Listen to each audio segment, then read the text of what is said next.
Programme हमारे मसाइल में आपका खैर मकदम है। आज की गुफ्तगू के लिए हमने जिस मौजू का इंतखाब किया है वह है मुस्लिम पर्सनल लॉ और मुस्लिम पर्सनल लॉ बोर्ड। इस गुफ्तगू के दौरान हम दो सवालों पर अपनी तवज्जो मरकूज़ रखेंगे, उनका जवाब तलाश करने की कोशिश करेंगे। पहला सवाल ये कि क्या मुस्लिम पर्सनल लॉ में किसी तरह की तब्दीली या तरमीम की ज़रूरत है, और दूसरा सवाल ये कि मुस्लिम पर्सनल लॉ बोर्ड किस हद तक मुसलमानों की एक नुमाइंदा तंजीम या इदारा है। इस गुफ्तगू में शिरकत करने के लिए हमने मदऊ किया है जनाब कासिम रसूल इलियास साहब को, जो all India Muslim personal law board के तर्जुमान हैं। हमारे दूसरे मेहमान हैं मुफ्ती फ़हीम अख्तर साहब, जिनका ताल्लुक हिंदुस्तान के जो उलमाए दीन है की नई नस्ल है उससे है, और इस्लामी फ़िक़्ह एकेडमी ऑफ इंडिया के साथ वाबस्ता हैं। तीसरे मेहमान हैं जो बहुत ही सरकर्दा सियासतदां हैं और जिनसे आप सब वाकिफ़ हैं, मरकज़ में वज़ीर रह चुके हैं, रुकन पार्लिमान रह चुके हैं, जनाब आरिफ मोहम्मद खां साहब। और हमारे चौथे मेहमान हैं जनाब मौलाना मोहम्मद शफी मुनीस साहब, जो नायब अमीर हैं जमात इस्लामी हिंद के। और हमारी पांचवी मेहमान हैं मोहतरमा शहला नवाब साहिबा, जो एक समाजी नौइयत का रिसाला निकालती हैं, महफिल सनम, उसकी मुदीरा हैं। कासिम रसूल इलियास साहब, बहुत सीधा सा सवाल, पहला सवाल बिल्कुल सीधा सा सवाल कि क्या मुस्लिम पर्सनल लॉ बोर्ड और उसमें शामिल लोग एक इदारे के तौर पे मुस्लिम पर्सनल लॉ में किसी तरह की तरमीम की ज़रूरत महसूस करते हैं, इस्लाह की ज़रूरत महसूस करते हैं? देखिए, अगर लफ्ज़ तरमीम या तब्दीली आप कहेंगे तो मैं समझता हूँ कि मुस्लिम पर्सनल लॉ बोर्ड नहीं, मुसलमान हिंदुस्तान के तमाम उलमाए किराम और वो लोग जो शरीयत में यकीन रखते हैं वो उसमें किसी किस्म की तब्दीली और तरमीम की ज़रूरत महसूस नहीं करते। लेकिन अगर आप ये कहेंगे कि हालात के नतीजे में जो मसाइल पैदा होते हैं, जो मनसूस नहीं हैं, जो हालात के नतीजे में पैदा होते हैं, उसमें ख़ुद कुरान और सुन्नत में इज्तिहाद की गुंजाइश है, और ख़ुद मुस्लिम पर्सनल लॉ ने भी, मुस्लिम पर्सनल लॉ बोर्ड ने भी, और मुसलमानों के दरमियान जो काम करने वाली फ़िक़्ह की तंजीमें हैं उन्होंने भी ज़रूरतन हालात के तहत में बाज़ मसाइल में इज्तिहाद करके रास्ते निकाले हैं। तो ये दो बातें अलग अलग हैं। मनसूस मामलात में जिसमें कुरान और सुन्नत के अहकामात वाज़े मौजूद हैं, उसमें किसी किस्म की तरमीम और तब्दील आप निशानदेही कर सकते हैं कि किस तरह के मामलात? मसलन मिसाल के तौर पे मफ़क़ूदुल ख़बर का एक मसला है, ये यानी ऐसा शख्स जो लापता हो, आज के हालात में जहाँ कम्युनल राइट्स होते हैं, जहाँ इस तरह के बहुत सारे मामलात होते हैं, एक औरत के लिए कि उसका शौहर जिंदा है या नहीं, इसका अंदाज जानना मुश्किल हो जाता है। तो बात फ़िक़्ह के अंदर इस बात की गुंजाइश है कि उसे 90 साल तक इंतज़ार करना पड़ेगा वगैरह वगैरह। लेकिन अब हमारे उलमा ने हिंदुस्तान के उसका वो निकाल लिया है, उसका तरीक़ा निकाल लिया है। वो ये देखते हैं कि जो निकाह के मकासिद हैं, अगर वो फौत हो रहे हैं और वो एक उसकी ज़रूरत को पूरा करते हैं कि अगर उस आदमी के बारे में ये असर्टेन कर लिया जाए कि वो मफ़क़ूदुल ख़बर है, उसका कोई पता नहीं है, तो वो काजी को इख्तियार देते हैं कि उस निकाह को डिज़ोल्व कर दे। इसी तरह से बाज़ दूसरे मामलात हैं, यानी मिसाल के तौर पर विरासत का मसला है।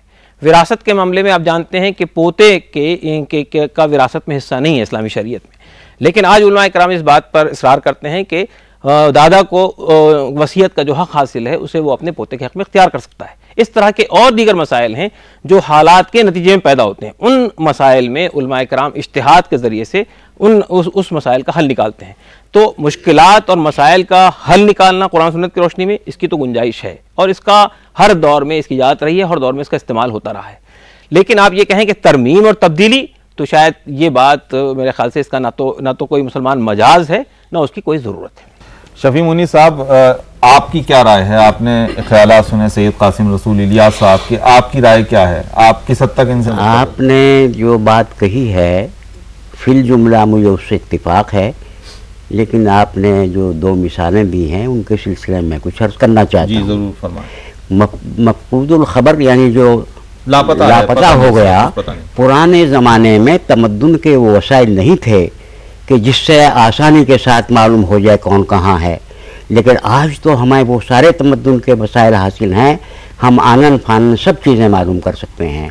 तो इस बिना पर उलमाए किराम ने गोया ये उसके बारे में सोचा कि अब गोया इतनी लंबी मुद्दत का इंतज़ार की ज़रूरत नहीं है। या दूसरी बात जो आपने इरशाद फरमाई पोते वाली, ये नहीं कि हमने आज कर दिया है, बल्कि जो वसीयत है उसका तकाजा ये है कि हम ऐसा करें।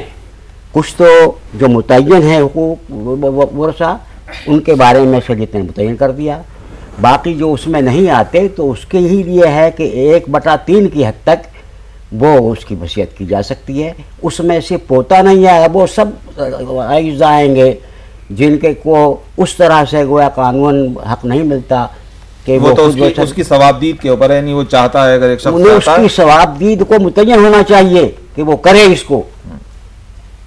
यानी अगर कोई नज़रअंदाज करता है तो ये मुआशरे का दबाव होना चाहिए कि उसे करे। दूसरा तय करना तो उसी का इख्तियार है, लेकिन बहरहाल कोई गलत चीज़ हो रही है तो मुआशरे की जिम्मेदारी के तवज्जो दिलाए।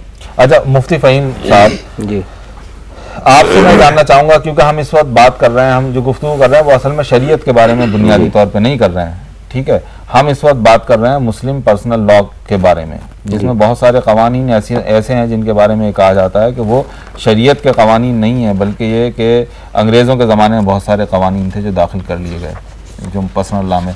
अब होता यह है कि अगर कोई पर्सनल लॉ में तरमीम की तब्दीली की बात करता है तो ये समझा जाता है कि वो इस्लाम के अंदर या शरीयत में मुदाखलत कर रहा है। आपकी इस बारे में क्या राय है? नहीं, मैं समझता हूँ कि आपका सवाल बुनियादी तौर पर गलत हो रहा है। मुस्लिम पर्सनल लॉ शरीयत से अलग चीज़ नहीं है।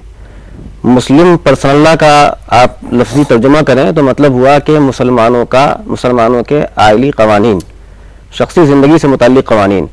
एक मुसलमान की तो पूरी जिंदगी मैं उधर आ रहा हूँ, वजाहत कर दूं, मैं उस कानून की बात कर रहा हूँ जो हमारे मुल्क में राइज है, जो पर्सनल लॉ जिसको कहा जाता है, जो कानून राइज है, उसके बारे में बात। जी, मैं उधर ही आ रहा हूँ। हिंदुस्तान में जो मुस्लिम पर्सनल लॉ कहलाता है वो 1937 के शरीयत एप्लीकेशन एक्ट के तहत आया है। इस एक्ट के जरिए 13-14 किस्म के कवानीन हैं जो मुसलमानों को अपनी शरीयत के मुताबिक अमल करने की आज़ादी और इख्तियार देते हैं।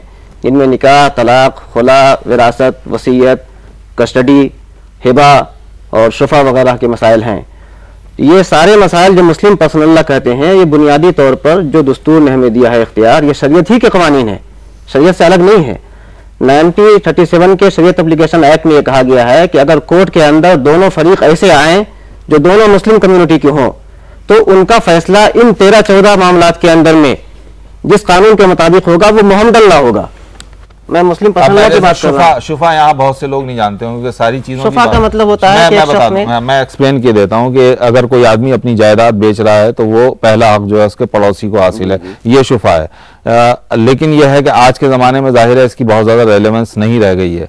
और आपने दूसरी जो अहम बात कही वो ये कही कि दोनों फरीकों का मुसलमान होना ज़रूरी है तभी इसका इतलाक़ होगा। फ़र्ज़ कीजिए कि अगर किसी आदमी का कोई गैर मुस्लिम पड़ोसी है, वो अपनी जायदाद किसी और को बेचना चाहता है पड़ोसी के बजाय, तो उस पर शुफे का इतलाक़ नहीं होता।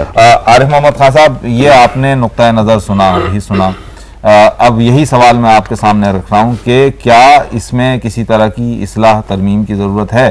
क्या ये, और ये भी सवाल कि क्या ये वाकई शरीयत के मुताबिक है? जो देखिए, मैं समझता हूँ कि अल्फाज के तय्युन पे बहुत इसरार नहीं होना चाहिए। जब आपने खुद ही आपने इस्लाह और तरमीम कहा, कासिम रसूल साहब ने कहा कि इज्तिहाद का, शफी मुनीस साहब ने फरमाया, नहीं इज्तिहाद सभी में पीछे की तरफ जाता हूँ जो उन्होंने कहा कि हालात और ज़माने की जो तब्दीलियां हैं, तकाज़े हैं, शफी मुनीस साहब ने फरमाया कि आज सारे मॉडर्न कम्युनिकेशंस के जो ज़राए हैं वो मौजूद हैं, तो आज फौरी तौर पर खबर मिल सकती है।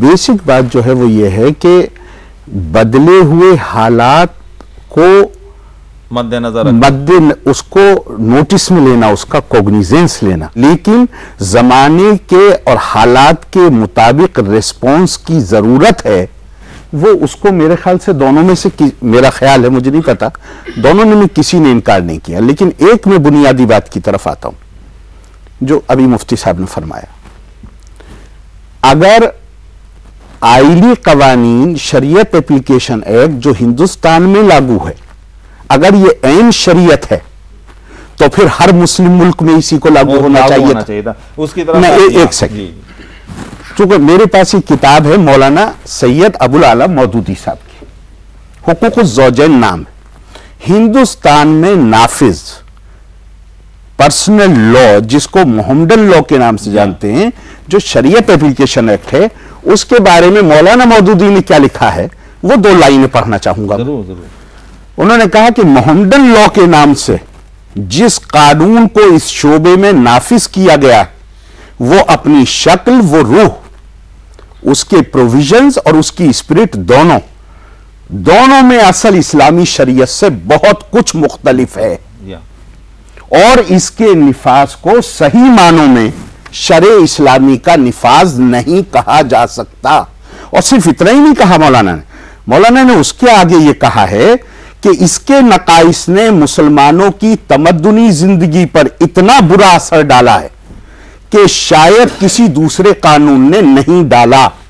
मुश्किल ही से हिंदुस्तान में कोई ऐसा खुशकिस्मत खानदान मिल सकेगा जिसमें इस नाकिस कानून की बदौलत कोई जिंदगी तबाह ना हुई हो। अब ये मैं एक बात क्लियर कर दूं, चूंकि मैं बड़ी जल्दी मेरे बारे में कंट्रोवर्सी क्रिएट कर दी जाती है। आपने तो ये मैंने सिर्फ मौलाना मौदूदी की राय का बयान किया है, यहां पर मैंने अपनी राय नहीं बताई। चूंकि शफी मुनी साहब यहाँ तशरीफ रखते हैं और कासिम रसूल इलियास साहब का भी ताल्लुक उसी जमात से है, जमात इस्लामी, और नायब अमीर भी हैं जमात इस्लामी के। जाहिर है आपने तो किताब से पढ़ा है, आपकी इस पे क्या राय है? मौलाना मौदूदी का इक़्तिबास एक नक़ल। मौलाना मौदूदी ने जो कहा है मुझे उससे इत्तिफाक है, और मुझी को नहीं तमाम उलमाए दीन को उससे इत्तिफाक है। दो किस्में हैं मोटी, एक है इस्लामी शरीयत जो कुरान और सुन्नत में है, किसी भी शख्स को मुसलमान रहते हुए इसका हक नहीं है कि वो उसमें कोई तब्दीली किए। और दूसरी तमद्दुनी ज़रूरतों के तहत जो मसाइल सामने आएंगे और चीज़ें आएंगी शरीयत इस्लामी की रोशनी में, यानी जो कुरान और हदीस है उसमें गौर करके इज्तिहाद करना, इस पर तमाम उलमाए किराम मुत्तफिक हैं। आपका मुस्लिम पर्सन मुत्तफिक है। सवाल सिर्फ यह है कि मेरी निगाह में कौन सा मसला है ऐसा और दलाइल क्या हैं, और जैद की निगाह में कैसा मसला है, इस पर गौर होना चाहिए। उलमा भी करें, दानिश्वर भी करें, कानूनदान भी करें। लेकिन ये बात कि जो इस्लामी शरीयत इज्तिहाद का मामला दरवाज़ा जैसे पहले खुला हुआ था अब फिर खुला हुआ है, बस वो देख। एक चीज मैं आपसे पूछना चाहूंगा कि हम बार बार ये कहते हैं कि इस्लाम में इज्तिहाद का दरवाजा खुला हुआ है, लेकिन जो हमारी तारीख है वो बताती है कि ये एक लंबे अरसे से बंद पड़ा हुआ है। अब खुल गया। कौन कर रहा है इज्तिहाद? सब मुसलमानों को इस्लाम पूरी दुनिया में खुल गया। पूरी दुनिया में, हिंदुस्तान के कंटेक्स्ट में बात करना चाहिए। हिंदुस्तान में खुल गया। हमारे यहाँ उलमा का कोई गिरोह ऐसा नहीं है, कोई मकसद फिक्र ऐसा नहीं है जो ये इसरार कर रहा हो कि इज्तिहाद का दर। मैं जरा सा एक्सप्लेन भी कर दूं अपने नाजरीन के लिए, एक्सप्लेन कर दूं। हो सकता है बहुत से लोग जो हैं लफ्ज़ जो है इज्तिहाद का लफ्ज़ हो सकता है कि बहुत से लोगों को समझ में ना आए, क्योंकि एक अरबी लफ्ज़ है। इज्तिहाद इसको कहते हैं कि कुरान और जो अहादीस हैं, सुन्नत है, उसकी रोशनी के अंदर जो मसाइल हैं उनका हल तलाश करने को इज्तिहाद का नाम दिया जाता है। और ये काम जो है जो दीन के आलिम हैं, जो कुरान को पढ़ सकते हैं, उसको समझ सकते हैं, उसकी तफसीर कर सकते हैं, या जो लोग अथॉरिटी हैं इसके ऊपर, ये काम वो लोग करते हैं। बहरहाल एक छोटे से वक्फे के बाद आपसे फिर मुलाकात होगी।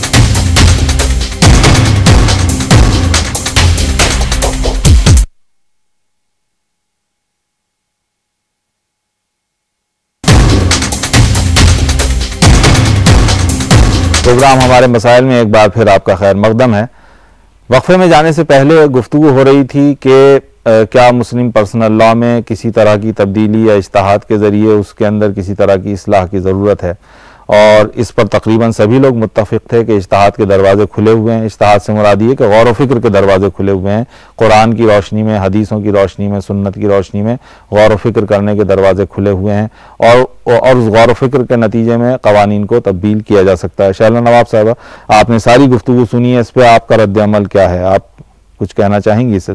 सबसे पहले तो मैं ये कहना चाहूंगी कि आप लोग जो डिस्कशन कर रहे थे उस डिस्कशन में आपने ये इस तरफ तो ध्यान जरूर दिया कि गौर व करना चाहिए, तब्दीली है या नहीं है।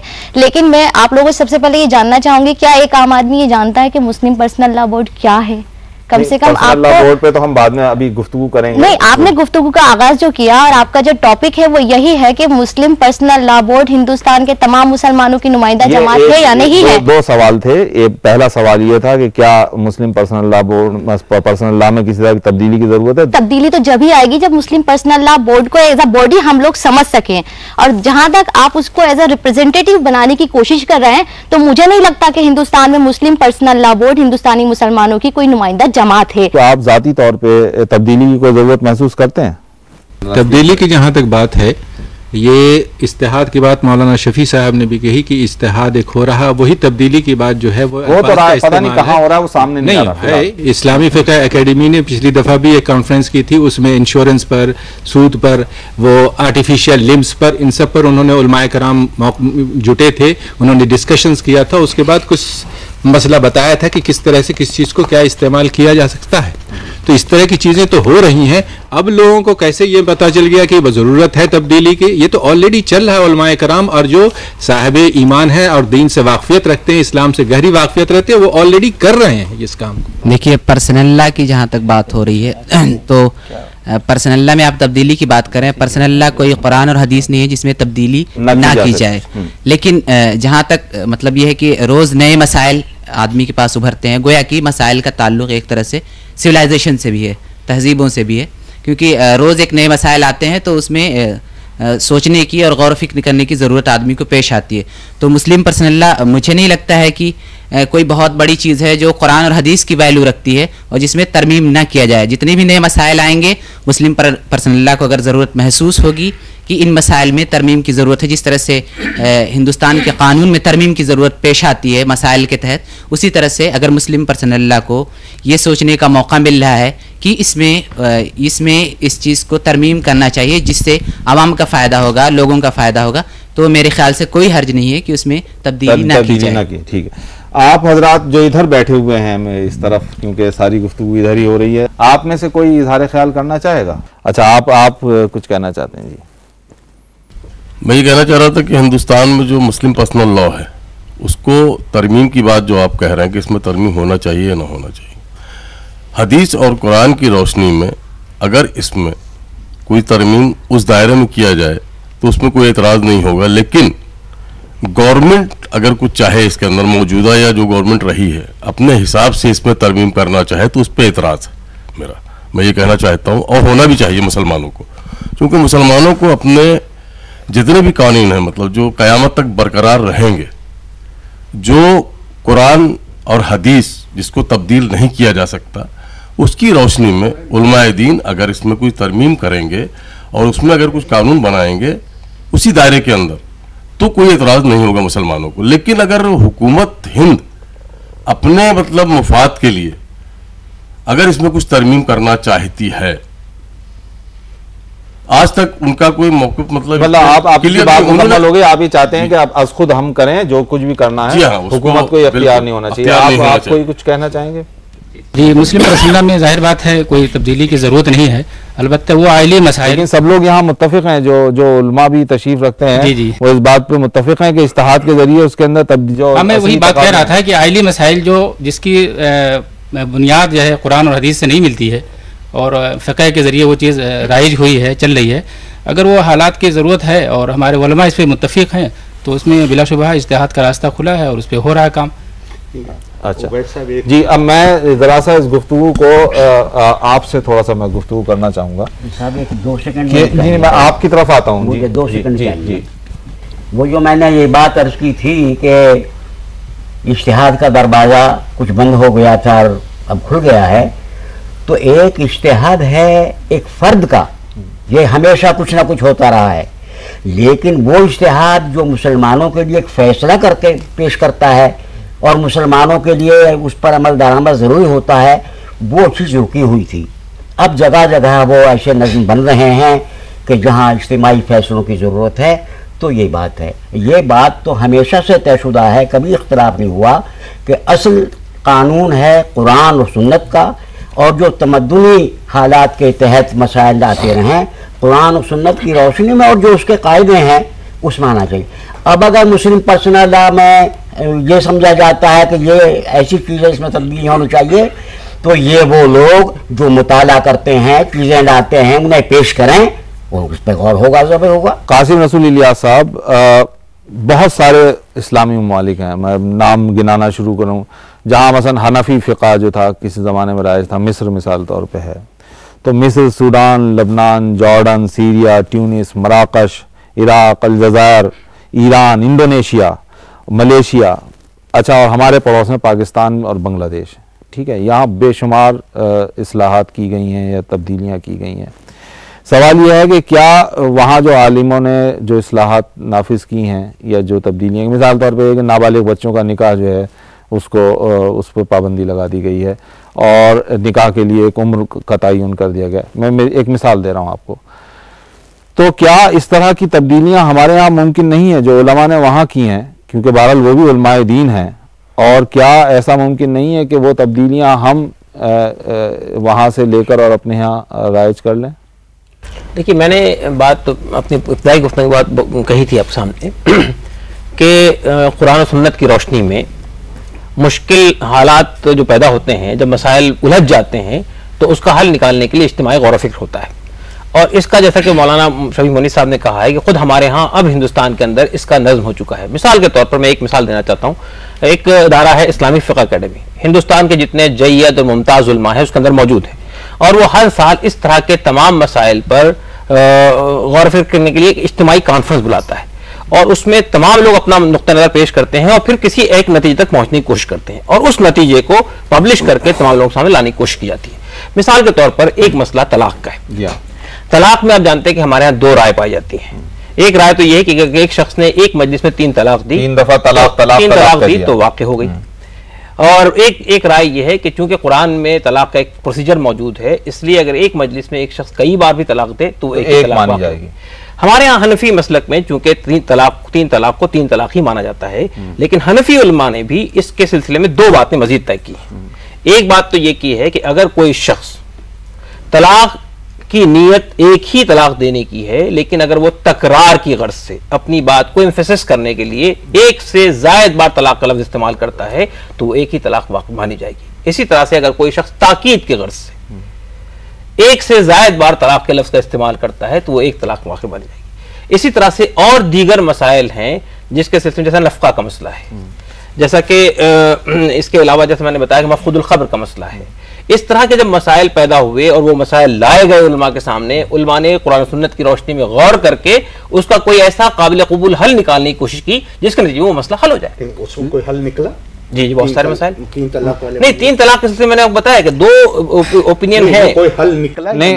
मैं यहाँ मिसाल देना चाहता हूँ जो आपने बात कही, ये 3 तलाक वाले मसले के ऊपर। 1 मिनट, 3 तलाक वाले मसले के ऊपर जैसे पाकिस्तान के अंदर हुआ है कि अगर वहाँ ये हो गया कि 3 तलाक जो है वो एक ही तलाक मानते हैं, एक आर्बिट्रेशन काउंसिल बनाई जाती है, यानी एक आपको इत्तला देनी है। अगर आप तलाक देना चाहते हैं तो आप इत्तला देंगे, एक मुतल्लिका अफसर को इत्तला देंगे, वो एक आर्बिट्रेशन काउंसिल बनाएगा। 90 दिन तक उसका इतलाक नहीं होगा, उस तलाक का इतलाक नहीं होगा। वो आर्बिट्रेशन काउंसिल में दोनों तरफ के फरीक शामिल होंगे, वो मुसालिहत कराने की भी कोशिश करते हैं, और उसके बाद जो है अगर उसके बाद भी होता है तब जाके कहीं तलाक होती है। एक प्रोसेस वहाँ पर बना दिया गया, यानी वो इतना आर्बिट्रेरी नहीं रहा कि एक आदमी ने कह दिया तलाक दे दिया और तलाक हो गई और बात खत्म हो गई। एक तरफा मामला नहीं रहा है। तो आप चूंकि मौजूद हैं और इस्लामिक फ़िक़्ह एकेडमी से वाबस्ता हैं, आप ये बताइए कि ये जो अमल है, हो सकता है कि आप सेमिनार करते हों, मसलन ये है कि मैं अपनी जहालत का ही एतराफ़ करूं कि मुझे इस सेमिनार का इल्म नहीं है, या इस सेमिनार की जो प्रोसीडिंग्स हैं कभी मेरे पास तक नहीं पहुंची, हालांकि मैं सहाफ़ी हूं और बाखबर रहने की पूरी कोशिश करता हूं। ये आम लोगों तक क्यों नहीं पहुँचता? इसको आप पहुँचाने की कोशिश क्यों नहीं करते? जी मैं बताऊँ आपको, जो बात अभी बार बार इज्तिहाद की हो रही है, ये सन 1989 की बात है। सन 1989 में इस्लामिक फ़िक़्ह एकेडमी कायम हुई। ये उसके फैसले हैं जो हिंदुस्तान की 10 ज़बानों में ट्रांसलेशन होकर के तबाह हो चुके हैं, पब्लिश हो चुके हैं। इस्लामिक फ़िक़्ह एकेडमी में हिंदुस्तान के 250-300 मुख्तलिफ मकातिब फ़िक्र के उलमा हैं। हर साल 4-5 मौज़ूआत पर डिस्कशन होता है, और अब तक 40 से ज़्यादा इशूज़ पर फैसले हो चुके हैं। मैं आज की इस गुफ्तगू से मुतालिक चंद फैसलों का खास तौर से जिक्र करूँगा, जिनसे आप सब हमारे नाज़रीन समझेंगे कि इज्तिहाद क्या है और उलमा किस तरह इज्तिहाद के जरिए मसाइल का हल निकाल रहे हैं, और ये भी समझेंगे कि जो लफ्ज़ का फ़र्क हो रहा है, तब्दीली और इस्लाह, शरीयत में तब्दीली या मुस्लिम पर्सनल लॉ में तब्दीली, ये सब चीज़ें अभी सामने आ जाएंगी। एक मिसाल है जो हमारे एकेडमी ने फैसला किया है, वो ये है कि एक शख्स ने नशे की आदत है, नशे की हालत में आता है घर में, और नशे में चूर होकर वो बीवी को तलाक दे देता है। तलाक हो गई। जब नशा उसका उतरा, अब उसे खुद अफसोस हो रहा है कि हमने तलाक दे दी, पूरा घर टूट चुका है। हिंदुस्तान भर में ये फतवा था कि तलाक हो गई, और 3 बार तलाक दी तो 3 बार हो गई, पूरा घर खत्म। जब यहाँ देखा गया कि उसको तलाक देने का इरादा नहीं था और नशे की लत आम हो चुकी है, तो फ़िक़्ह एकेडमी ने सेमिनार में यह तय किया, अब बड़ी अक्सरियत उलमा ने इस राय पर इत्तेफाक किया कि नशे की हालत में तलाक दी जाएगी तो तलाक नहीं होगी, अनवैलिड। पहले तो नशा ही ना करे तो अच्छा है। वो तो हिंदुस्तान की हुकूमत का काम है जो पानी की तरह नशे की दुकानें खुलवा रही है, लेकिन नशे की हालत में तलाक दे, तलाक नहीं होगी, नंबर 1। नंबर 2, निकाह, आप अभी हो सकता है मौजूद छिड़े ये कि दूसरी शादी करना दुरुस्त है या नहीं, और पहली बीवी से इजाजत ले या नहीं। पता नहीं कितने लोगों ने दूसरी शादी यहाँ की है, यहाँ तो 2 शादी वाले मिलते भी नहीं। यहाँ जानना की कोशिश करूंगा। तो मैं उसकी भी मिसाल दे दूं। हमारे यहाँ ये फैसला हुआ है कि अगर निकाह करते वक्त एक फरीक ने या दोनों फरीक ने यह शर्त लगा ली कि दूसरी शादी उसी वक्त हम करेंगे जब फला की इजाजत हासिल हो जाएगी, कंडीशन अगर निकाह के वक्त लगा दी जाए, बीवी की तरफ से लगाए या किसी तीसरे फरीक की तरफ से लगाए, मैं उसूली बात कर रहा हूं कि अगर कोई कंडीशन लगा दी गई निकाह के वक्त में, तो निकाह के बाद उस कंडीशन की पाबंदी करना जरूरी होगा। ये फैसला इसमें है। बिल्कुल। नंबर 3, अब मुझे मौका दिया ताकि सामने मसला क्लियर हो जाए, वरना डिबेट होती रहेगी और हासिल कुछ नहीं निकलेगा। तीसरी चीज मैं ये दूं, मैं चंद मिसालें दे रहा हूँ। एक शख्स ने एक लड़की को पकड़ा, जबरदस्ती की, कहा बोलो मैं तुमसे निकाह करता हूँ, गर्दन को दबा दिया, कोई और दबाव डाला, उसने कहा कि मैं कबूल करती हूँ। बाद में ना वो खुद लड़की राजी है ना घर वाले राजी हैं, जबरदस्ती का निकाह आज बरतानिया में हो रहा है और हिंदुस्तान में भी मुख्तलिफ इलाकों में होने लग गए हैं। ये हमारे यहाँ फैसला किया गया है फ़िक़्ह हनफ़ी के मुताबिक कि लड़की अगर राजी नहीं है तो निकाह नहीं हो सकता, चाहे उसने कह दिया हो, उसकी मर्जी के बगैर शादी नहीं हो सकती। ये मैंने चंद मिसालें दी। जहेज के ऊपर हमारे यहाँ फैसला हुआ है कि जहेज अगर ले लिया किसी भी नाम पर, चाहे वो रिवाजन लिया हो, डिमांड न किया हो, वो हराम पैसा होगा, उस पैसे से कोई काम नहीं कर सकते वो। तो इस मिसालों से आप ये समझ सकते हैं कि उलमाए किराम जो मसाइल पैदा होते रहते हैं, और ये सारे मसाइल मुस्लिम पर्सनल लॉ से मुताल्लिक हैं, उनमें वो गौर करते हैं, गौर करके हल निकालते हैं। लेकिन अब मैं आता हूँ असल मौजू की जानिब, जो हमारे मोहतरम आरिफ मोहम्मद खान साहब ने सवाल किया था, वो ये कि एक है शरीयत और एक है मुस्लिम पर्सनल लॉ। मैंने पहली गुफ्तगू में ये कहा दोनों एक चीज है, फिर कहता हूँ दोनों एक है, लेकिन मैं क्लैरिफिकेशन करता हूँ थोड़ी सी। वो ये कि शरीयत से मुराद अगर कुरान और हदीस है, तो मक्के के लोगों ने हुजूर से ये मुतालबा किया था सल्लल्लाहु अलैहि वसल्लम कि अल्लाह के रसूल हम सब के सब इस दीन को मान लेंगे, आप सिर्फ एक काम कर दीजिए, इत्ति बिकुरानिन गैर हाज़ा औ बद्दिलहु, कुरान की आयत है, आप दूसरा कुरान ले आइए, इस कुरान को छोड़ दूसरी किताब ले आइए, हम सब मान लेंगे इस्लाम को। चलिए इतना नहीं करते तो आप इसमें ये तब्दीली कर दीजिए हमारी मर्जी के मुताबिक। तो हुजूर ने जवाब दिया, कुल मा यकूनु ली अन उबद्दिलहु मिन तिलकाई नफ्सी इन अत्तबिउ इल्ला मा यूहा इलैया। ये पैगंबर खुदा कह रहे हैं कि जो कुछ मेरे ऊपर अल्लाह वही कर रहा है मैं तो वो बयान कर रहा हूं, मेरी क्या मजाल कि मैं कुछ तब्दीली कर डालूं।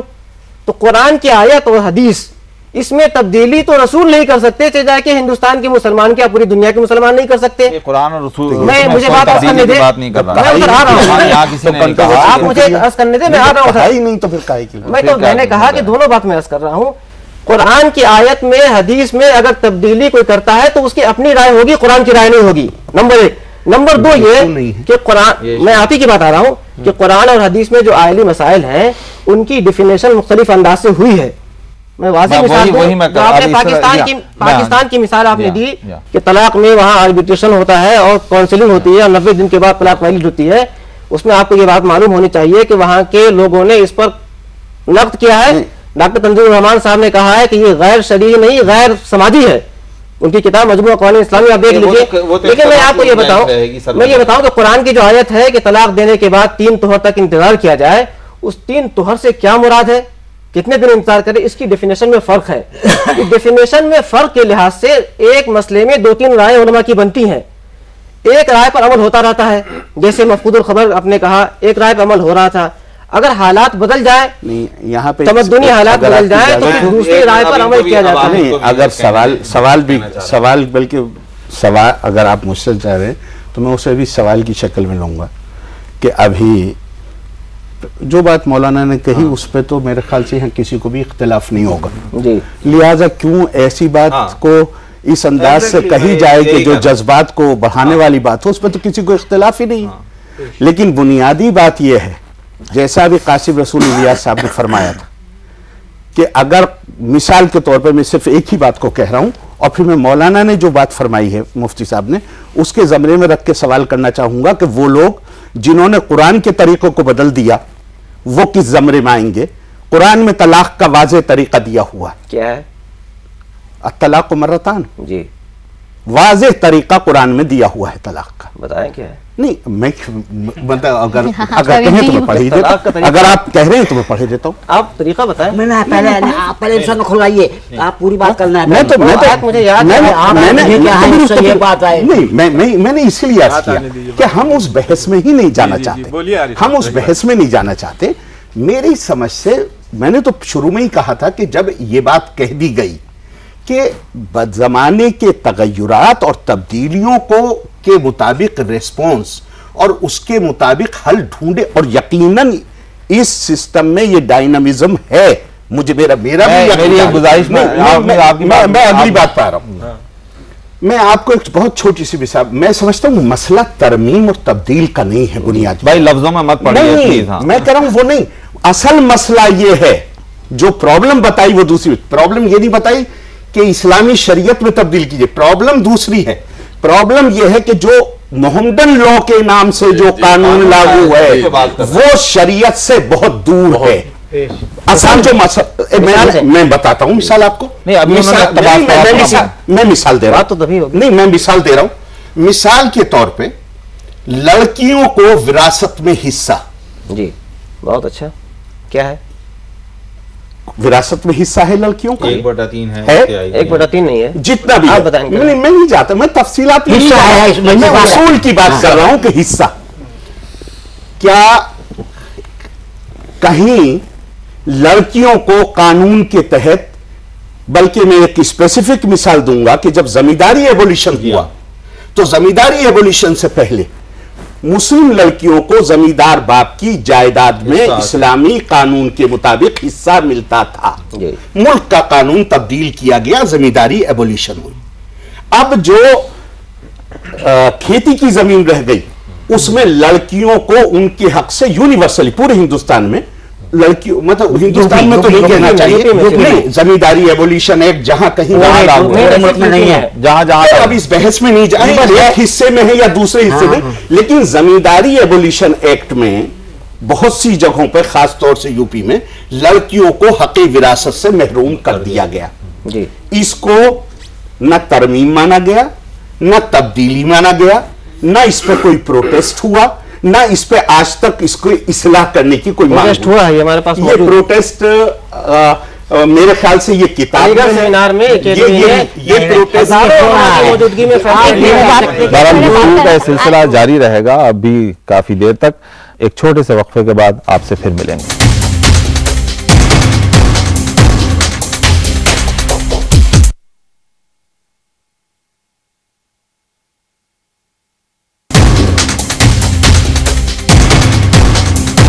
हमारे मसाइल में एक बार फिर आपका खैर मकदम है। वक्फे में जाने से पहले हम बात कर रहे थे कि जिस तरह दूसरे इस्लामी ममालिक में बाज़ तब्दीलियाँ की गई हैं पर्सनल लॉ में, मैं यहाँ फिर इस बात पर जोर दे दूँ, अब पता नहीं क्यों बार बार ये बात आ रही है कि कुरान और हदीस में तब्दीली की बात नहीं की जा रही है, कानून में तब्दीली की बात की जा रही है, यानी फ़िक़्ह की रोशनी के अंदर बात की जा रही है, इज्तिहाद की रोशनी में तब्दीली की बात की जा रही है।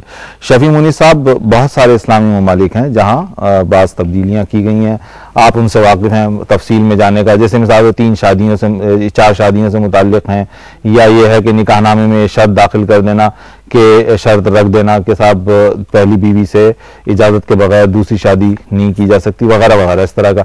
आपका क्या ख्याल है कि क्या इस तरह के जो प्रोविजंस हैं वो यहाँ भी होने चाहिए? मेरे ख्याल से ये सिर्फ प्रोपेगेंडा है कि मुसलमान मुल्कों में कवानीन में तब्दीली हुई है। इसे इस तरह पेश किया जा रहा है कि जैसा अहले इल्म में जो कुरान और सुन्नत का इल्म रखते हैं उन्होंने ये काम किया है। ये हर उस जगह हुआ है जहाँ डिक्टेटर कोई है, जहाँ कोई बादशाह बना हुआ है और वो डिक्टेटर की हैसियत में है। पाकिस्तान की जो मिसाल दी जाती है वो एक चूक होती है, कहीं सही बात है उसके मुताबिक है, कहीं चूक है उसकी इस्लाह हो जाएगी, वहाँ हो रहा है सारा मामला। जमहूरी मुल्कों में और जहाँ इस्लाम के बारे में चीज़ें आ रही हैं, उन उलमा की तरफ से कोई चीज़ अगर ऐसी आई हो कि जिसे यहाँ के मुसलमान कह रहे हो कि हम नहीं मानते, तो हमारे इल्म में चाहिए। नहीं मिसाल अभी दी। दूसरी बात यह है कि हिंदुस्तान के मुसलमान और यहाँ के उलमा जो हैं वो उनके तहत नहीं है ख्यालात में और इल्म में, हम सबसे आगे हैं। और ये मैं असलियत की बिना पर नहीं कह रहा। इस जमाने में जब मुसलमानों में पस्ती आ गई थी, जहां काम होता रहा वो हिंदुस्तान है, तो अब अगर किसी आलिम उलमा ने कोई बात तय की हो तो मुझे बताइए, हम गौर करेंगे, या तो आपकी बात को मानेंगे और या उसका जवाब देंगे क्यों नहीं मान रहे हैं। इस्लाम आपके ख्याल से इतने सारे मैंने नाम लिए हैं, इस्लामी ममालिक के नाम लिए हैं, ये सब कहीं इस्लाम नहीं पर हुआ। नहीं डिक्टेटर जी, मिस्र मिसाल के तौर पर डिक्टेटर बदतरीन किस्म की हुकूमत और निजाम वहां था, तो वहां सब जितना जो कुछ हो रहा सब गैर इस्लामी है। बिल्कुल मैं नहीं कह रहा, अगर कोई नमाज पढ़ रहा है मस्जिद में तो गैर इस्लामी है, लेकिन जो कवानीन बनाए जा रहे हैं वो डिक्टेटर बना रहे हैं, मगरबी तहजीब को जिन्होंने कबूल कर लिया, और जो जबरदस्ती तमाम जमहूरियत नहीं, शोरायत नहीं, कोई चीज नहीं। शैला, आप कुछ कहना चाह रही थी? हाँ, मेरे शहर में बहुत सारे सवालात थे। अभी बात चल रही थी कि जो भी सेमिनार्स होते हैं, जो भी फैसले होते हैं, अभी कुछ फैसले दिखाई भी जा रहे थे। सबसे पहला मसला मुसलमानों के सामने ये है कि वो जो मसाइल के हल निकलते हैं वो कितने लोगों तक पहुंचते हैं। मुझे नहीं पता कि हमारे मजहब में मेहर क्या होता है, निकाह की क्या शराइत है। किसी भी नौजवान को ये नहीं पता होगा कि शादी के बाद उसे मेहर देना जरूरी है या नहीं है। ये एक और उन लोगों के साथ सहूलत ये है कि बीवी का घूंघट उठाने से पहले उन्होंने निकाह माफ करा लिया, वो मेहर माफ करा लिया। मेहर माफ होता है या नहीं होता, ये तो अपने आप में एक अलग चीज है। अभी बात चल रही थी कि शराब की हालत में निकाह, उसको नशे की हालत में तलाक को जायज नहीं माना जाएगा। तो आप सब लोगों से मैं एक सवाल ये करती हूँ कि क्या नशे की हालत में बीवी के साथ सोहबत करने को जायज माना जाएगा? ये आजकल के मसाइल हैं, आप इनके ऊपर बात क्यों नहीं करते हैं? आप तालीम की बात क्यों नहीं करते हैं? औरतों की तालीम की बात क्यों नहीं करते हैं? मुझे उनके एहसास से बहुत ज्यादा एहसास नहीं है, ये सवालात है। आपके एहसास से इसको आप एहसास मत कहिए प्लीज, ये सवालात है। मैं भरपूर इत्तेफाक करते हुए ये बात अर्ज करूं वजाहत के लिए कि हमने हिंदुस्तान के मौजूदा हालात में अपने तई अपने फैसलों को अपनी वसअत के मुताबिक नशर किया, शाये किया है। फिर भी हम इसको मजीद शाये करने की कोशिश करेंगे। हमारे तमाम फैसले इंटरनेट पर दस्तयाब हैं। हमारे कितने मुसलमान जानते हैं, कितने मदरसों के अंदर इंटरनेट की फैसिलिटीज है, तमाम मैगजीन में छपते हैं। अच्छा, कितने मुसलमान उर्दू जानते हैं जो इसको उर्दू ही जबान में पढ़ लेंगे? वो हिंदी में है, अंग्रेजी में है, हिंदी की बात नहीं कर रही हूँ, पंजाबी में, वो तो एक अलग है। जो मुसलमान कुरान पढ़ के अरबी जबान पढ़ने के बाद उर्दू सीखता है, उसमें कितने मुसलमान जानते हैं? लेकिन मैं एक बात मजीद अर्ज करूं कि हमारे लोगों में एक कमी ये भी है कि हम पढ़ना कम चाहते हैं। ऐसा कुछ नहीं है, ये भी चाहिए कि हम पढ़ें, और हम अपनी भी कमी का एतराफ करते हैं, तो अपनी चीजों को और मजीद आम कहना चाह रहे हैं। असल में मैं अपनी बहन शैला नवाब से कहना चाहता हूँ कि वो एक ऐसा मैगजीन निकालती है जिसके बारे में ये तारुफ करवाया है कि वो समाजी मसाइल से डील करता है। मुझे इस बात का काफी अफसोस है इस बात के ऊपर में कि वो ये कहती है कि मैं इन तमाम चीजों से वाकफियत नहीं रखती हूँ। तो किस तरह से वो समाजी इस्लाह कर रही है? मैंने भी कहा कि समाजी इस्लाह की बात नहीं कर रही हूँ, मैं यहाँ एक आम आदमी की हैसियत से आपसे बात कर रही हूँ। बात मैं कह रहा हूँ आपसे कि ये जो कोशिश शुरू हुई है हिंदुस्तान में कि इस वक्त के जो पेशामदा मसाइल हैं उस पर उलमा को बैठकर गौर फिर करके रास्ते निकालने चाहिए, इसको खुशामदीद कहना चाहिए और फिर आपको सजेशंस देने चाहिए कि इसको किस तरह से लोगों तक पहुंचाने की कोशिश की जानी चाहिए। इसको कंडेम करना, इसके बारे में सवाल कंडेम नहीं किया, मैंने तो ये कहा हमारी और आपकी सबकी ये कोशिश होनी चाहिए कि ये ज्यादा कम्युनिकेट हो। फिर मैं एक बात और आपको बताना चाहता हूं कि मुस्लिम पर्सनल लॉ बोर्ड का एक बुनियादी प्रोग्राम है। वो प्रोग्राम ये है कि मुसलमानों की इस्लाह की जाए, उन्हें शरीयत के अहकामात से वाकिफ कराया जाए। इस बात की कोशिश की जा रही है कि जितने अइम्मा मसाजिद जो खुतबात देते हैं वो इन इशूज पर खुतबात दें, उसकी तैयारी हो रही है। कई ज़बानों में खुतबात के तर्जुमे करवाए जा रहे हैं ताकि सिर्फ उर्दू तक मसला ना रहे, बल्कि जितनी रीजनल ज़बानें हैं, जितनी और ज़बानें हैं, उनके ज़रिए से हमारे वो अइम्मा मसाजिद जो जुमे के खुतबात देते हैं वो इस तरह के रिलेवेंट इशूज़ पर बात करें ताकि मुसलमानों को एजुकेट। मैं आपसे सवाल और करना चाहता हूं। जो चीज़ देखने में आई है वो ये आई है कि जब जैसे तलाक का मसला है, तलाक के मसले पर जब मामला अदालत तक पहुंचता है, होता यह है कि शौहर ये चाहता है कि मोहम्मदन लॉ के तहत उसका फैसला हो और औरत ये चाहती है कि उसका फैसला जो सेकुलर कवानीन है, जो दूसरे कवानीन दस्तयाब हैं, मिसाल के तौर पे वो मेंटेनेंस का इशू है, तो वो उसको का सहारा लेते हैं। लेकिन जब हम बात आती है इसमें मोहम्मदन लॉ, अब मैं कहना शुरू करूँगा ताकि किसी को इसमें वो ना हो, तो जब मोहम्मदन लॉ में किसी तब्दीली की तरमीम की बात आती है, सब लोग ये खड़े हो जाते हैं कि साहब ये तो इस्लाम में मदाखलत है, ये तो शरीयत में मदाखलत है। लेकिन जब अमल का वक्त आता है तो इस तरह से बिहेव करते हैं।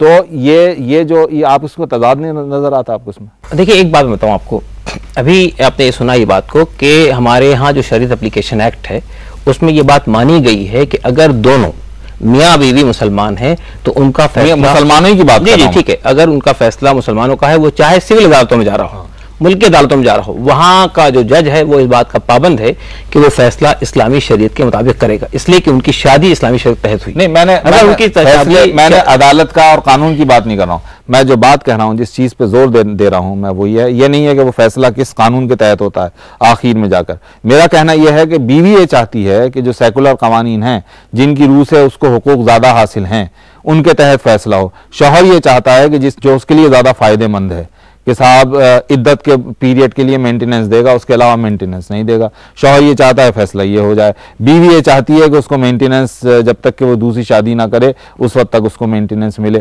तो मेरा कहना मकसद ये, फैसला किस कानून के तहत होता है इसको छोड़ दीजिए। एक बात, लेकिन ये तजाद नहीं है क्या? साहब एक बात बताना चाहता हूँ कि देखिए कुछ अगर इंडिविजुअल्स, मेरी बात पूरी, ये 90-95% लोगों के बारे में बात कर रहा हूँ, इस पूरी हाइपोथेसिस में इख्तिलाफ करता हूँ।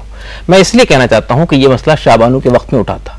पूरी मिल्लत ने क्या सिग्नल दिया? क्या खवातीन शामिल नहीं थी उसके अंदर? नहीं, खवातीन ने ये सिग्नल दिया कि शरीयत से बाहर जाके यही करना चाहिए। हुजूर मैं यही अर्ज कर रहा हूं, जब मसला आता है तब सब बात सुन लीजिए।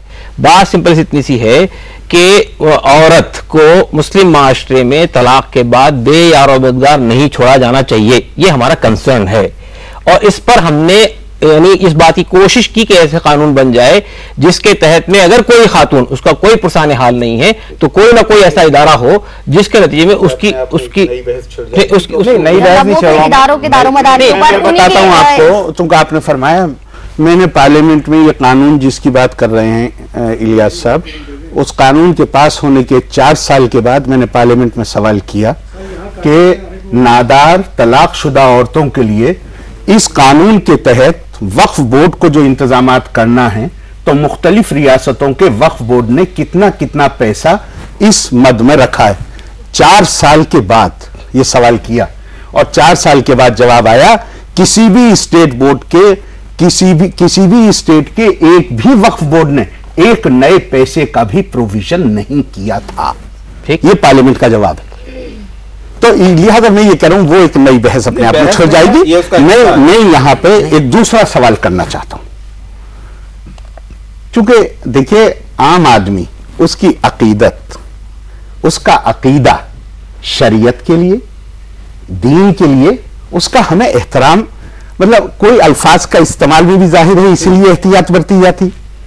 बुनियादी बात यह है कि शरीयत, हम कुरान हकीम में आता है और तुम अल्लाह की चंद आयतों को मानते हो और चंद को छोड़ देते हो, ठीक है। ऐसे लोगों के हिसाब से, जी हाँ, आपको फायदा, ऐसे लोगों के लिए इस दुनिया में रुसवाई है और आखिरत में सख्त अजाब है। ठीक, बिल्कुल सही। शरीयत, देखिए मैं बिल्कुल ये कोई बहस, थोड़ा मुख्तसर करेंगे, हाँ, तो वक्त का बहस की नीयत से नहीं कह रहा हूं। हिंदुस्तान के कानून के तहत एक जो जुर्म है, उस जुर्म की सजा देने का इख्तियार उसी आदमी को हो सकता है जिसको उस अथॉरिटी में हिंदुस्तान के कानून के तहत अपॉइंट किया गया। हमारे यहां ये मसाइल इसलिए पैदा हो रहे हैं कि हमने एक चीज तय की गई थी और वो चीज एक वक्ती अरेंजमेंट था।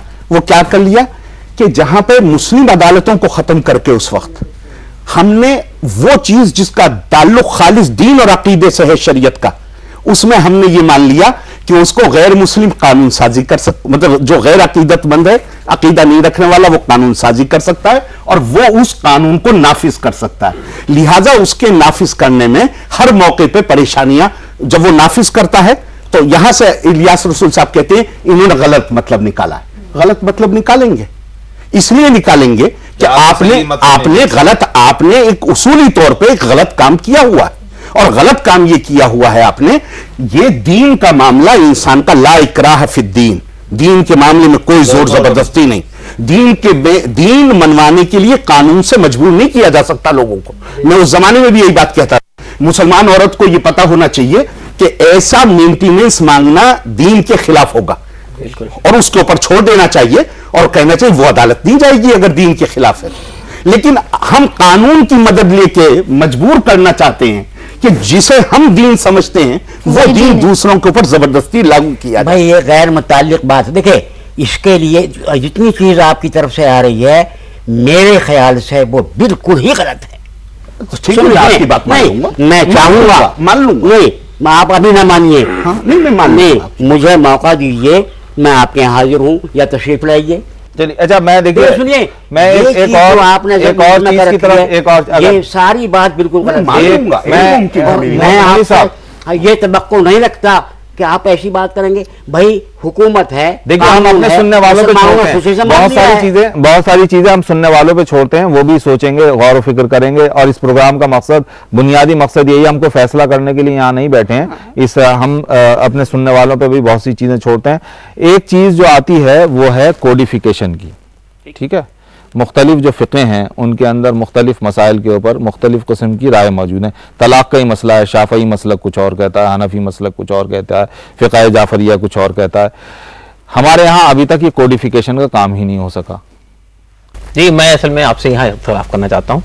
असल में ये जिम्मेदारी all India Muslim personal law board ने उठाई थी कि वो कोडिफिकेशन करेंगे, उन्होंने किया है। और चुनांचे उन्होंने ये किताब जो इस वक्त में मजमे क़वानीन इस्लामी के नाम से उर्दू में और कंपोडियम ऑफ इस्लामिक लॉ के नाम से इंग्लिश में मौजूद है। ये एक पहली कोशिश है जो मुस्लिम पर्सनल लॉ बोर्ड की तरफ से की गई है।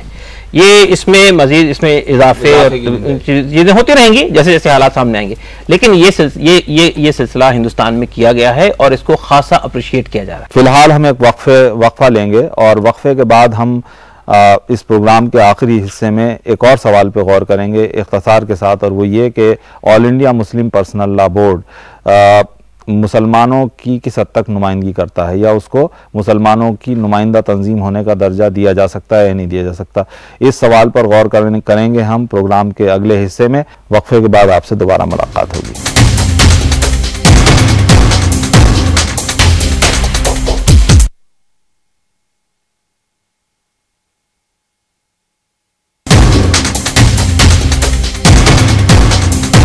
हमारे मसाइल में एक बार फिर आपका खैर मकदम है। प्रोग्राम के इस आखिरी हिस्से में हम इस सवाल पर अपनी तवज्जो मरकूज़ करेंगे, उसका जायज़ा लेने की कोशिश करेंगे कि मुस्लिम पर्सनल लॉ बोर्ड हिंदुस्तान के मुसलमानों की नुमाइंदा तंजीम कही जा सकती है या नहीं। कासिम रसूल इलियास साहब, बहुत इख्तिसार से बताइए कि इसके क़याम का मकसद क्या मुस्लिम पर्सनल लॉ के मामलात देखना था या इसके अलावा और कुछ भी था? देखिए, all India Muslim personal law board का क़याम जो है बुनियादी तौर पर तहफ़्फ़ुज़ शरीयत के लिए हुआ है, और उसके साथ साथ मुसलमानों को शरीयत से वाकिफ़ कराने, उनकी इस्लाह करने, और शरीयत में अगर मुदाखलत की कोई कोशिश होती है तो उसको रोकथाम करने की कोशिश करना, मुसलमानों में इत्तेहाद इत्तेफाक पैदा करने की कोशिश करना, ये उसके मकासद हैं। फिर इसकी कंपोजिशन की जहाँ तक बात आती है, जब आप ये बात सवाल उठाते हैं कि ये किस हद तक नुमाइंदा प्लेटफॉर्म है, तो मैं ये कहना चाहूँगा कि इस वक्त मुसलमानों का सबसे नुमाइंदा प्लेटफॉर्म अगर कोई है तो वो मुस्लिम पर्सनल लॉ बोर्ड है। इसलिए कि मुसलमानों की जितनी दीनी तंजीमें हैं, जितनी मिल्ली तंजीमें हैं, जितनी सियासी रिनाउंड तंजीमें हैं, जितनी मुसलमानों की इस वक्त में पर्सनालिटीज़ हैं, रिनाउंड पर्सनालिटीज़, ये नहीं कहता हूँ सब, बड़ी हद तक। फिर इसके बाद आप ये देखेंगे कि जितने मुसलमानों के दरमियान फ़िरक़े हैं, शिया हों, सुन्नी हों, बोरा हो, देवबंदी हो, इसके अलावा अहले हदीस हों, या मुख्तलिफ मसालिक, मुख्तलिफ फ़िरक़े, मुख्तलिफ जमातें, मुख्तलिफ इदारे, और जितने बड़े बड़े इस्लामिक इंस्टीट्यूशंस हैं वो सब इसमें रिप्रेजेंट करते हैं। एक और ख़ास बात यह है मुस्लिम पर्सनल लॉ बोर्ड की कि उलमा के साथ साथ इस वक्त हिंदुस्तान के अंदर मुसलमानों के जो दानिश्वर हैं, जो इस्लामी शरीयत के तहफ़्फ़ुज़ के सिलसिले में सिंसियर हैं या उससे मुताल्लिक़ वो दिलचस्पी रखते हैं, उन सब लोगों को समझने की कोशिश की गई। इस एतबार से इस वक्त में all India Muslim personal law board मुसलमानों का एक मुत्तहदा, मुश्तरका और नुमाइंदा प्लेटफॉर्म है। मैं ये नहीं कह सकता कि पूरी तरह नुमाइंदगी करता है, तमाम लोग उसके अंदर मौजूद हैं, इसको और रिप्रेजेंटेटिव बनाया जा सकता है, इसको और वसअत दी जा सकती है, लेकिन मैं सिर्फ ये कहना चाहता हूं इस वक्त जितने मुसलमानों के इदारे और तंजीमें मौजूद हैं उनमें सबसे बड़ा नुमाइंदा प्लेटफॉर्म मुस्लिम पर्सनल। आप इत्तफाक करते हैं? नहीं, मेरे ख्याल से तो कोई ऐसी बात इन्होंने नहीं कही कि जिससे इख्तिलाफ किया गया, इसलिए कि ये तो ये दावा कर नहीं रहे कि सबके नुमाइंदे, और बहुत जब ये दावा ही नहीं कर रहे तो हम कंट्रोवर्सी बिला वजह में क्यों ढूंढ रहे? लेकिन आपने मैं कंट्रोवर्सी ढूंढने के लिए आपसे सवाल नहीं किया। मैंने आपकी राय जानना चाहा कि आप समझते हैं कि इसका कंपोजिशन बदला जाना चाहिए? मसलन ये है कि इसमें आपको शामिल होना चाहिए? हरगिज़ नहीं, आपको नहीं होना, हरगिज़ नहीं। लेकिन उसके साथ साथ मैं ना सिर्फ ये कि मुझे दानिश्वरों को कहा, वही दानिश्वरों को कहा, उन लोगों को कहा जो दानिश्वर या जो सियासतदान उनसे इत्तेफाक करते, मानिए मैं इत्तेफाक नहीं करता, लेकिन जमहूरी मुल्क में जमहूरी मिजाज के तहत जो लोग उसको मानते हैं अपना और जो उनकी नुमाइंदगी मुस्लिम पर्सनल लॉ बोर्ड करता, मैं मिसाल के तौर पे मैं जैसे अभी एक बात कह रहा था कि मुफ्ती साहब ने एक बात कही, मुझे बहुत खुशी हुई कि ये लोग इस नतीजे पर पहुंचे। और मैं ये भी नहीं कह रहा हूं कि मुस्लिम पर्सनल लॉ बोर्ड की वो कोई परमानेंट पोजीशन है, लेकिन आज की तारीख में जो किताब छापी है उन्होंने, उस किताब में जबरदस्ती दी हुई तलाक जायज है। आज की तारीख में ये पोजीशन, मैं इससे इत्तेफाक नहीं करता, तो मैं कभी उसमें शामिल नहीं होऊंगा। एक चीज मैं आपसे दरियाफ्त करना चाहूंगा, मगर मैं हाल के कुछ बरसों में ये हुआ है कि अब शरीयत से थोड़ा सा मामला आगे निकल गया है। जो सियासी नौयत के इश्यूज हैं उनके अंदर भी मुस्लिम पर्सनल लॉ बोर्ड ने मुदाखला शुरू कर दिया। मिसाल के तौर पर अयोध्या का मसला है, उसके अंदर मुस्लिम पर्सनल लॉ बोर्ड दाखिल हो गया। ये एक सियासी नौयत का मसला है, इसके काफी पेचीदा मसला है, इसका शरीयत से बराह रास्त कोई ताल्लुक नहीं। देखिए बहुत बुनियादी ताल्लुक है, वो एक मस्जिद का मसला है और आपको मस्जिद के लिए वक्फ बोर्ड मौजूद है। मैं बताऊं आपको, मुस्लिम पर्सनल लॉ, हिंदुस्तान के अंदर जो मुस्लिम पर्सनल लॉ है उसमें वक्फ भी शामिल है और वक्फ के तहत तमाम मसाजिद आती है, एक बात। दूसरी बात यह कि मसाजिद का मसला जो है वो शायर इस्लामी का मसला है। तहफ़्फ़ुज़ यानी मसाजिद जो है वो मुसलमानों की बुनियादी दीनी जिम्मेदारी है, एक बात नहीं। तीसरी बात यह है कि जो तंजीमें यानी एक्शन कमेटी और बाबरी मस्जिद राब्ता कमेटी, जब उन्होंने ये महसूस किया कि शहादत के बाद बाबरी मस्जिद का मसला खालिस्तन एक इस्लामी और दीनी मसला बन गया है, उससे पहले एक सियासी मसला इस एतबार से था कि एक पॉलिटिकल पार्टी को कर रही थी, उसके बाद ये मसला खड़ा किया गया कि चूंकि मस्जिद खत्म कर दी गई। एक सवाल करना चाहता हूं कि अगर इसका कोई हल निकालना हो, इस मसले का कोई हल निकालना हो, हुकूमत जैसे आजकल बातचीत करने की कोशिश कर रही है, तो क्या मुस्लिम पर्सनल लॉ बोर्ड जो है वो उसके पास ये इख्तियार है कि वो इस मामले में कोई फैसला ले सके? देखिए इख्तियार है या नहीं इस बात पे मैं इसमें एक बात कहना चाहता हूँ। इस वक्त में मुसलमानों इससे मुताल्लिक जितने मुकदमात टाइटल सूट की शक्ल में या सुप्रीम कोर्ट की शक्ल में, उसकी पैरवी मुस्लिम पर्सनल लॉ बोर्ड कर रहा है। एक आप पैसा देते हैं, पैरवी कर रहे हैं, हम लोग बाज़ाब्ता उसकी पैरवी कर रहे हैं। दूसरी बात मैं ये कहना चाहता हूँ कि जहां तक इस शरीयत का जो नुक्ता नज़र और मौक़िफ़ है, इसको हमने पूरे मुल्क के सामने रखने की कोशिश की है। तीसरी बात हमने ये कही है कि इस मसले के दो तरीके से हल किया जा सकता है, या तो बातचीत से नहीं, वो मैं मसले के हल की वो एक अलग इशू है। यहाँ मैं ये कहना, जिस तरह मैंने पहले कहा कि इलियास साहब डेमोलिशन से पहले और डेमोलिशन की बाद की सिचुएशन में फर्क कर रहे हैं। मैं नहीं समझता कि मस्जिद के मामले में दोनों या बाद में पहले या बाद में कोई फर्क कैसे हो सकता है। और दूसरी बात, मैं नाम नहीं लूंगा किसी का भी, लेकिन मुस्लिम पर्सनल लॉ बोर्ड के पहले सदर, उनकी ऑटोबायोग्राफी मौजूद है जिसमें उन्होंने वो तमाम लोग जो इस कमेटी में हैं आज, उनको जिम्मेदार ठहराया है कि इन्होंने बाबरी मस्जिद की तहरीक इस अंदाज से चलाई जिससे इस मुल्क में हिंदू आहिया परस्ती का रास्ता साफ हो गया। और उस जुमले को जहन में रखते हुए और ये रखते हुए कि मुस्लिम पर्सनल लॉ बोर्ड ने इस मामले को में उनकी जिंदगी में दखल अंदाजी नहीं की। मैं किसी और नतीजे पर पहुंचना चाहूंगा, इलियास साहब मुझसे किसी और नतीजे पर पहुंचने के लिए करें, वो अपनी राय के लिए एंटाइटल है, मैं अपनी राय के लिए। इतनी सी बात करेक्शन कि ये मुस्लिम पर्सनल लॉ बोर्ड में मौलाना अबुल हसन अली नदवी के जमाने में ही ये मसला आ गया था, उनकी सदारत के अंदर ही मुतफ़क़ा तौर पे इसका फैसला हुआ था।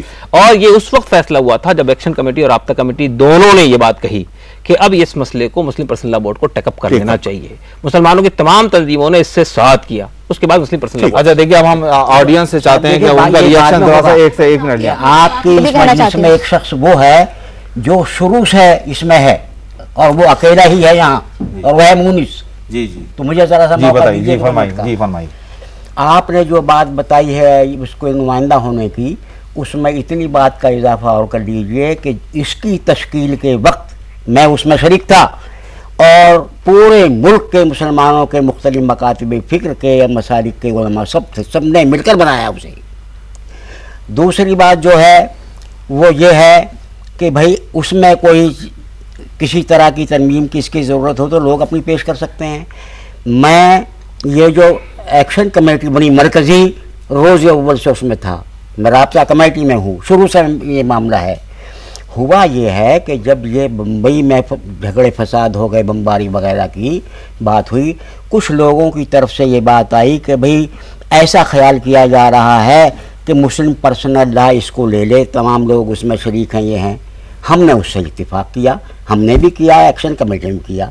तो जो इसके लिए काम कर रही थी कमेटियाँ वो सब हैं और तमाम लोग उसमें मौजूद हैं। अब इतनी सी बात उन्होंने ये और कर दी है कि भाई अयोध्या का जो मसला है आपके बाबरी मस्जिद की का, और उसकी क्या हैसियत है ये तो रोज़ अव्वल से मालूम है, सबको मालूम है कि क्या है। मैं चाहूंगा ऑडियंस से चाहूंगा अब तक की जो गुफ्तगू हुई इस पर आप लोगों का रिएक्शन जानना चाहूंगा। आप कुछ कहना चाहती हैं जी? ये मुस्लिम पर्सनल लॉ बोर्ड के बारे में आज जो भी डिबेट हुई है, इसमें कुछ बातें बहुत अच्छी भी हैं जो कि हमें बहुत अच्छी लगी, लेकिन इस चीज़ को मतलब हर इंसान तक पहुंचाने के लिए बहुत ज़रूरी है कि मुस्लिम पर्सनल लॉ, ये मेरी पर्सनल एडवाइस है कि मुस्लिम पर्सनल लॉ जो है वो मीडिया का सहारा ले। जैसे कि हम अपनी हर बात को पब्लिक तक पहुंचाने के लिए मीडिया का सहारा लेते हैं, तो क्यों ना, मतलब अच्छी चीज़ है सबको। आज मीडिया ने पर्सनल लॉ बोर्ड का सहारा लिया है बात पहुंचाने के लिए। और कोई कुछ कहना चाहेगा? इजाज साहब से मैं सवाल करना चाहता हूँ कि हमारे हरियाणा मेवात में जो 14-14, 12-12 साल के लड़कों का बच्चों का निकाह होता है, छोटे बच्चों का, नाबालिग बच्चों का। ये मेरा खुद का मतलब 14 साल का था, मुझे बहुत अहम मसला आपने छेड़ा है। इस तरह के बहुत सारे मतलब ये पूछना चाहता हूँ कि मुस्लिम पर्सनल लॉ बोर्ड इसके ऊपर कोई एक्शन लेगा या चेंजिंग आएगी? इसके सिलसिले में बहुत जल्द हम लोग हरियाणा और मेवात के एक हेक्टिक दौरे का प्रोग्राम बना रहे हैं, जिसमें न सिर्फ ये मसला बल्कि इसके अलावा जो दूसरे बहुत सारे गोट की शादी का और इस तरह के जो मसाइल आपके यहाँ खड़े हुए हैं, उन तमाम मसाइल को एड्रेस करने की कोशिश कर रहे हैं और शरीयत का सही नुक्ता नज़र उन तक लाने की कोशिश। या साहब हमारे यहाँ बच्चे स्कूल नहीं जाती मेवात में, ये बात सही है, बच्चे तालीम से महरूम है। चंद लोग पढ़ पूरे गांव में 1000 मुसलमान। ये कहते हैं इलियास साहब ये कहते हैं कि ये मसला इनके ज़ेर गौर है, ये इसके ऊपर। बहरहाल ये कि वक्त जो है अब इस प्रोग्राम का यहीं ख़त्म होता है और मुझे इस मौके पर, चूँकि उर्दू शायरी में हर मौके के लिए कोई ना कोई शेर मौजूद है, मैं शेर इस प्रोग्राम में पढ़ता नहीं हूँ, लेकिन इस वक्त याद आ रहा है कि किस्मत की खूबी देखिए, टूटी कहाँ कमंद, 2-4 हाथ जबकि लबे बाम रह गया। तो लबे बाम ऐसा लग रहा था आखिर में आके कि 2-4 हाथ बचा है। लेकिन इस प्रोग्राम का मकसद जाहिर है कोई फैसला करना नहीं है, कोई नतीजा निकालना उस तरह से नहीं है, बल्कि ये कि मसाइल पर गौर व खौस की दावत देना है। आइंदा हफ्ते एक नए मौजू के साथ, कुछ नए मेहमानों के साथ आपसे फिर मुलाकात होगी। उस वक्त तक के लिए इजाज़त दीजिए। शब बखैर।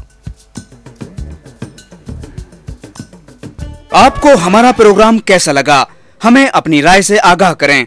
हमारा पता है हमारे मसाइल, ETV Urdu, Ramoji film city, Hyderabad 501512। आप हमें ईमेल भी कर सकते हैं। हमारा ईमेल ID है हमारे मसाइल@yahoo.com।